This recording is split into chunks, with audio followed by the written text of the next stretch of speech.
Salut tout le monde, on se retrouve aujourd'hui pour une nouvelle vidéo sur ma chaîne et aujourd'hui on va parler update lecture. Ça fait un mois que je ne vous ai pas publié d'update lecture, donc j'ai pas mal de livres dont je dois vous parler en retard. Du coup aujourd'hui au programme j'ai 4 romans, des services presse, des livres que vous avez vus dans des challenges et surtout dans les vlogs, et du coup on va commencer tout de suite. Pour le premier roman je vais vous parler de La planète des 7 dormants de Gaël Aymon, publié aux éditions Nathan. Malheureusement ce roman a été une déception. Je vais vous rappeler un peu le pitch brièvement. Ici on va suivre plusieurs personnages, un équipage, nous sommes dans un roman de science-fiction. Donc cet équipage arrive sur une planète un peu en catastrophe à cause d'un vaisseau, de leur vaisseau qui est en train de tomber en ruine. Et ils vont devoir réparer leur vaisseau sur cette planète qu'ils pensent inhabitée, mais ils vont y découvrir des choses assez étranges ainsi qu'un peuple qui finalement y vit. Et en fait cette planète serait notre ancienne Terre. C'était un roman qui partait avec de très bonnes idées, mais malheureusement j'ai trouvé que les idées au niveau de l'univers étaient pas assez exploitées, pas assez développées, ça manquait d'éclaircissement et du coup j'étais un peu perdue dans l'univers de l'auteur. J'ai eu un peu de mal à comprendre où il voulait nous emmener, du coup voilà, j'étais un peu perdue dans l'univers. Pour ce qui est des personnages, il y a beaucoup trop de personnages avec des noms très complexes, du coup j'ai vraiment perdu le fil, je ne savais pas qui était qui, en plus on avait des prénoms qui étaient souvent mixtes, donc quand je pensais suivre une femme en fait je suivais un homme et inversement, donc du coup j'ai vraiment eu du mal à gérer, c'est à dire que je pense qu'il y en a un ou deux qui ont réussi à retenir mon attention et à savoir qui était qui. Du coup j'ai vraiment été perdue au niveau de l'univers, trop de personnages et du coup ça manque de développement, c'est à dire qu'il y a énormément de personnages, on est sur un roman très court et du coup on n'a pas le temps de s'attacher à ces personnages, et j'ai éprouvé peu d'empathie pour ces personnages, peu importe ce qui leur arrivait j'étais pas forcément surprise et j'avais pas forcément d'émotion pour eux. Pour ce qui est de l'intrigue, je trouve que ça manque cruellement d'action, de retournement de situation, même s'il y a des chapitres courts qui arrivent quand même à retenir un peu l'attention du lecteur, ça manque clairement d'action. Moi j'avais envie d'avoir quelque chose qui punch un peu plus, je voulais de l'action, je voulais des rebondissements, de la surprise et finalement je l'ai pas eu. Et pour finir, l'écriture de Gaël Aymon est très travaillée, mais malheureusement je pense qu'elle n'est pas adaptée au niveau du style à un roman young adulte ou jeunesse.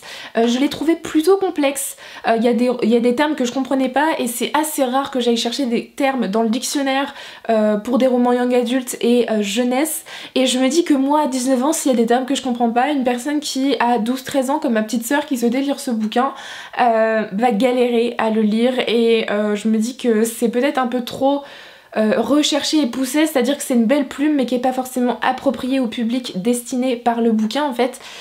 Du coup voilà, c'est un roman très mitigé sur ce coup là.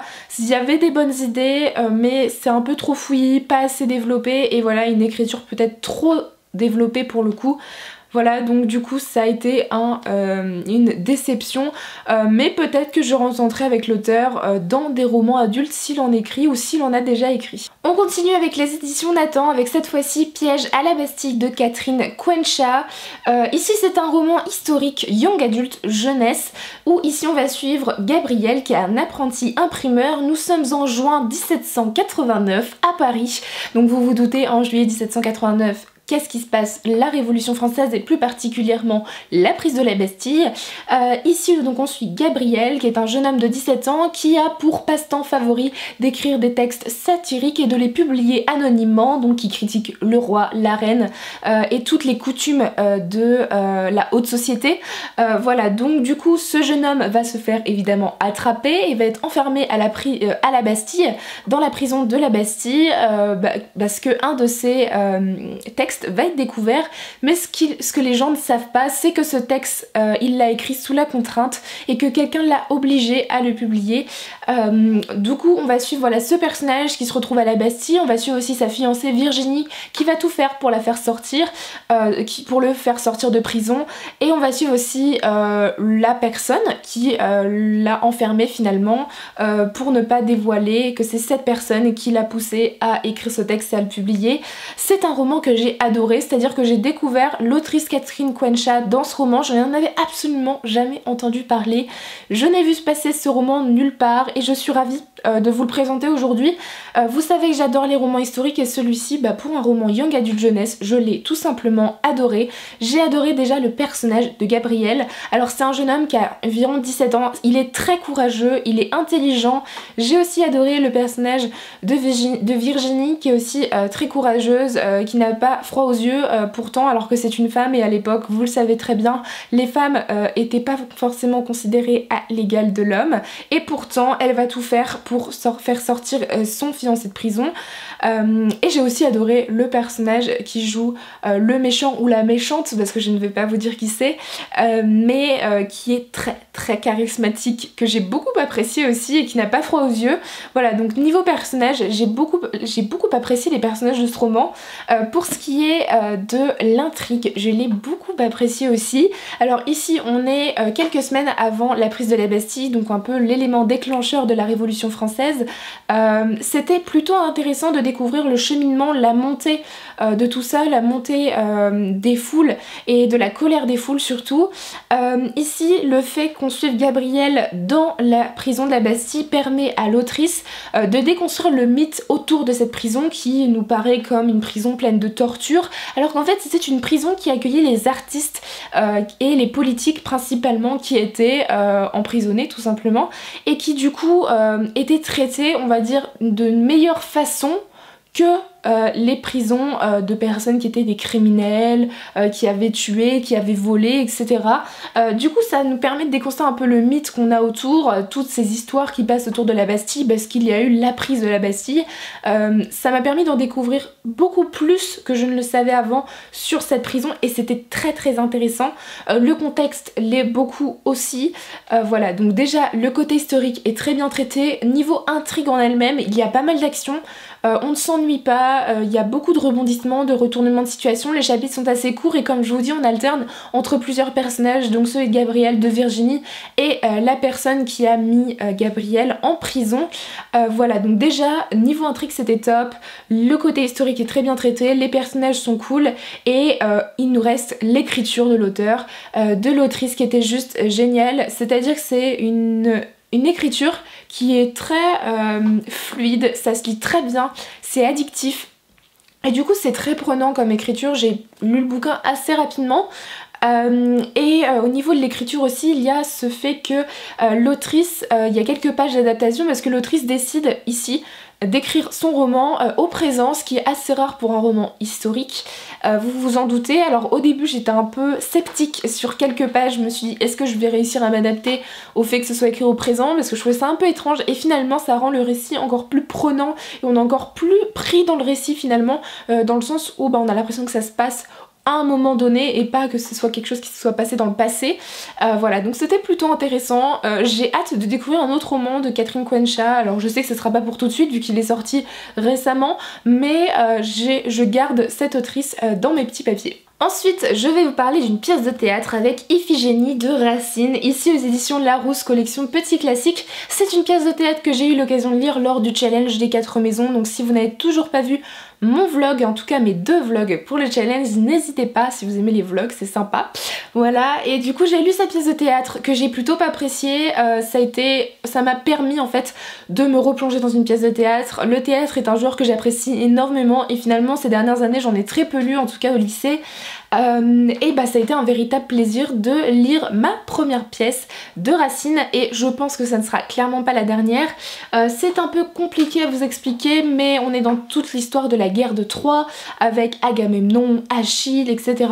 Et Agamemnon a pour fille Iphigénie qui, les dieux ont décidé de sacrifier Iphigénie, enfin de demander à Agamemnon de sacrifier sa fille Iphigénie pour relancer le vent, c'est-à-dire que les bateaux pour la guerre de Troie restent au port car il n'y a plus de vent et la seule condition pour que les dieux ramènent le vent et que les bateaux puissent partir, c'est de sacrifier Iphigénie. Évidemment Iphigénie au milieu de tout ça, elle se demande ce qu'elle doit faire, est-ce qu'elle doit suivre son père et se sacrifier, est-ce qu'elle doit rester avec son fiancé et s'enfuir, voilà, il y a beaucoup de choses qui se passent C'est très intéressant, j'ai adoré la plume de Racine, c'était vraiment très prenant, c'est assez simple à lire, je m'attendais pas à énormément de difficultés et il n'y en a pas. Voilà, donc j'étais vraiment prise dedans, ça permet d'en savoir plus sur certains personnages grecs, voilà, et j'ai adoré cette pièce de théâtre et j'ai vraiment hâte d'en lire d'autres, ça m'a retenté et ça m'a relancé sur mon amour du théâtre. Et enfin je passe au quatrième et dernier livre de cette update lecture. Ici il s'agit d'une romance que j'ai aussi lue durant le challenge des 4 maisons. Il s'agit de Everything Everything de Nicolas Yoon, ici aux éditions Corgi, donc c'est un roman en VO anglaise. Ici c'est une romance où on va suivre Maddie, donc Madeline plus précisément, qui est atteinte de la maladie de l'enfant bulle, c'est-à-dire qu'elle ne peut sortir de chez elle sans risquer d'attraper de graves maladies qui peuvent la faire mourir. Elle a vraiment un système immunitaire qui est vraiment très faible et voire inexistant. Et un jour un voisin, une famille va s'installer près de chez elle et il y a un voisin qui a son âge qui s'appelle Holly. Évidemment de là va naître une histoire d'amour, vous vous en doutez. J'ai plutôt apprécié ce roman. C'est vrai que je comprends pourquoi il a plu autant. Mais c'était pas la romance qui va me marquer pendant des années non plus, mais c'était super mignon, c'était sympa. Voilà, donc déjà j'ai beaucoup aimé le personnage de Madeline, c'est une jeune fille qui a 18 ans et qui est voilà très intelligente, elle adore les bouquins et ça c'est un point commun que j'ai avec elle et du coup j'ai plutôt bien aimé ce personnage. Évidemment on s'attache à elle par rapport à sa situation, au fait qu'elle ne puisse pas sortir, etc. C'est important, c'est intéressant de la suivre, de voir comment elle vit, etc. Pour ce qui est du personnage d'Holly, je crois que j'ai peut-être pas autant aimé que tout le monde, c'est-à-dire que j'ai trouvé le personnage d'Holly un peu fade. Il est sympa à suivre mais je l'ai pas trouvé original, c'est pas un book boyfriend, j'ai pas eu de coup de cœur pour ce personnage. Il est sympa mais je l'ai trouvé un peu lambda, voilà, donc ça reste un personnage voilà sympa. J'ai plutôt bien aimé la romance pour ce qui est de l'intrigue. La romance est sympa mais elle manque pour moi cruellement d'originalité. Il n'y a pas énormément de rebondissements, c'est assez prévisible par rapport à ce qui va se passer. Mais voilà, c'est sympa. Par contre, la révélation qu'il y a à la fin du bouquin, et elle ne concerne pas la romance mais plutôt la partie contemporaine, il y a une révélation à la fin de ce bouquin vers le dernier quart du bouquin qui est très intéressante et qui a remonté mon avis sur le bouquin et du coup ça m'a surprise en fait. Et vu que le bouquin pour le moment ne m'avait pas surprise, j'ai bien aimé cette révélation qui permet d'avoir une toute autre vision du bouquin sur le dernier quart. Donc ça c'était très intéressant. Pour ce qui est de la plume de Nicolas Yoon, je l'ai trouvée fluide, prenante et très agréable à lire. C'est un roman que je vous recommande si vous êtes débutant en anglais. C'est un contemporain romance qui passe tout seul, c'est une très bonne romance estivale. Rien d'original mais c'est très sympa entre deux gros bouquins. Et du coup voilà, c'est assez simple à lire en anglais. J'ai hâte de voir le film parce qu'il y a quand même deux acteurs, les deux acteurs principaux que j'aime beaucoup.